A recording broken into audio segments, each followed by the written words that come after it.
Okay, so today we're going to talk a little bit about pressure, leash pressure, and just general pressure with dogs. So there's a saying in the horse world, soft hands make for a soft mouth. You're talking about reins and the bit, the bridle. You always, riding a horse, training a dog, you always try to be as gentle as you possibly can, because the more gentle you are, the more light your dog will be in reaction to the pressure that you apply. So I'm using Charlie here as an example this morning, and Charlie happy pees, so he's peed all over the mat here. But I'm using Charlie because he's young and he just got here recently. And he's a good example because he's learning leash pressure. So he's good with it most of the time, but there are moments when he decides, no, I don't want to go there. And he'll put up a pretty good fight. And maybe I'll get him to do that on camera today. It's usually like asking him to go into a crate or into like a corner he doesn't think he'll fit, something like that. But what I want to talk about for everybody is not just the pressure that you apply, but the way that you release that pressure as a reward. So there is passive release and active release, right? So a passive release, imagine a dog is tied to the wall and they don't want to be there, so they pull. And when they stop pulling, the line goes slack, the pressure on the back of their head goes away. That's passive release. What we want to do with dogs is an active release. So, and it's the same with horses. I bring up horses because I have a lifetime of knowledge with horses. When you apply pressure, you want to catch the moment. We talk about how training is all about timing, right? It absolutely is. You want to release the pressure that you're applying when your dog or horse thinks about complying, right? You want your release to be like right on and for them to go, oh, wow. So not only does the pressure go away, but then you give them a reward, right? And there's a fancy term for this, but you don't care because what you care about is having a dog that is enjoyable to be around, right? So, and all dogs need to learn this. It's one of the foundations of being able to have a loose leash heel. It's for a dog that will just hang around and not drag you off into the bushes. And so the idea, so you can see, if I pull on him, say this is him, and I pull, and he moves into me, it releases the pressure. What you want to be able to do is the moment he gives into that pressure is you release it. You release the pressure, not them. So I'll do a little bit here with him, see if we can elicit a bit of resistance. And we're also using a reward, a hot dog reward. So it's not just the release of the pressure, but also a reward for giving into it, right? Good. Good. Good. Good.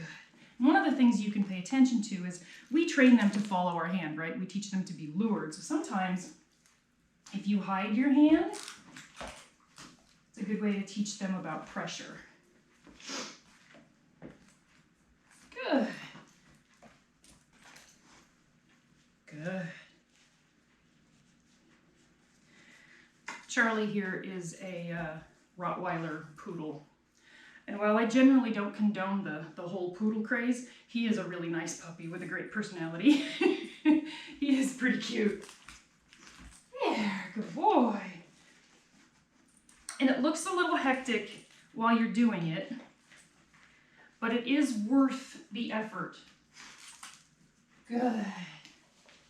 Because the more you do this, the lighter your dog will be, and the more interested they will be in being with you.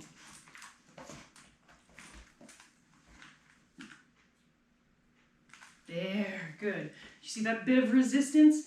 And I'm having to hide my hand from him so he can't see that I'm pulling. It's just the leash.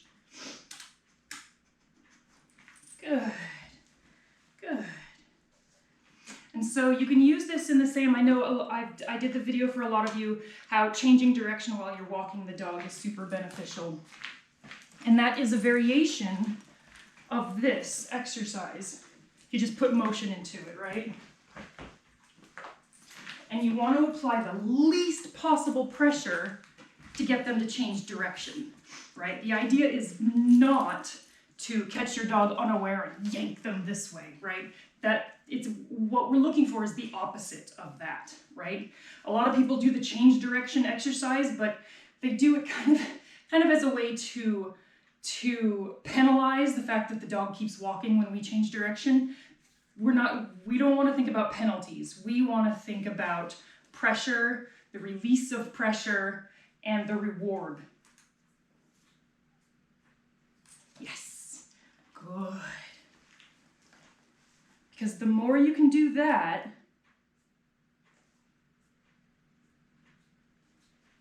yes, good. The softer your dog will be with the collar and leash combination, right? So the more your dog understands to move away from pressure. And a lot of people, so there's kind of a confusion about moving away from and moving into pressure.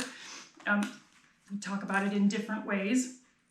So when I'm talking about him moving away from pressure, when I apply pressure, there, good boy. He's not moving into it, he's moving away from it, right? So even though it looks like he's moving towards my hand, the pressure is in the back of his neck, right? If I'm pulling him this way, and he's moving into that pressure, good. He's moving away from the pressure that's actually on the back of his neck.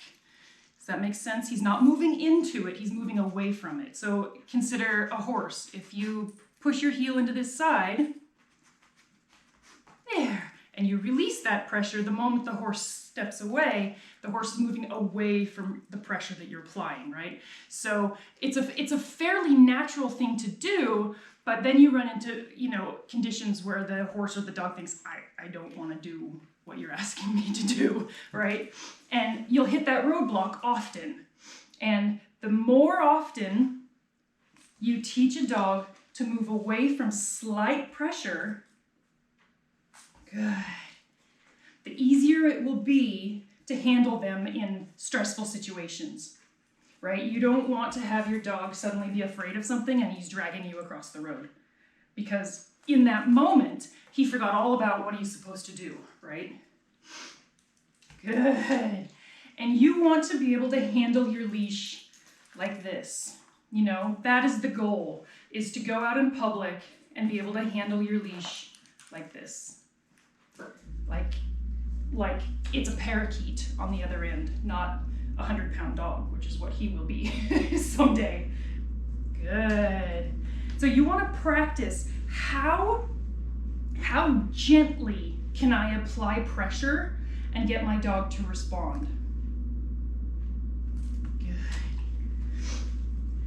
That's your goal. And you can do it in motion. Good. Good job, buddy.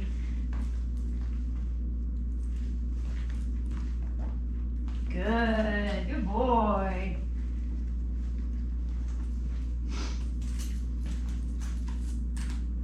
Good. My timing was a little awkward there.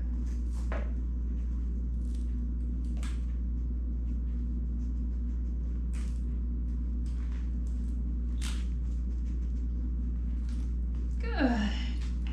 Good.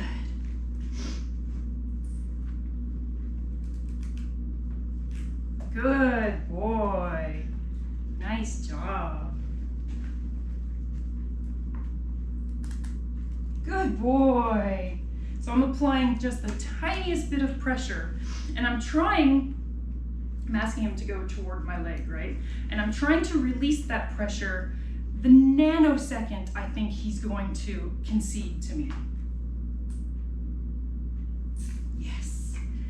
And it can be a tiny movement that you're rewarding, right? If he just stops resisting and even just gives his head, right? Even just moves his upper body, release the pressure and reward it. Because even just that much is a wonderful thing. Good boy. Nice job. Doing good, Charlie. Good. Let's go the other way.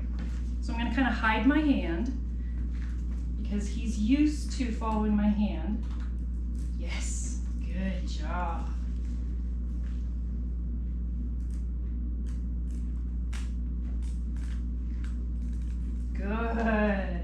Good boy.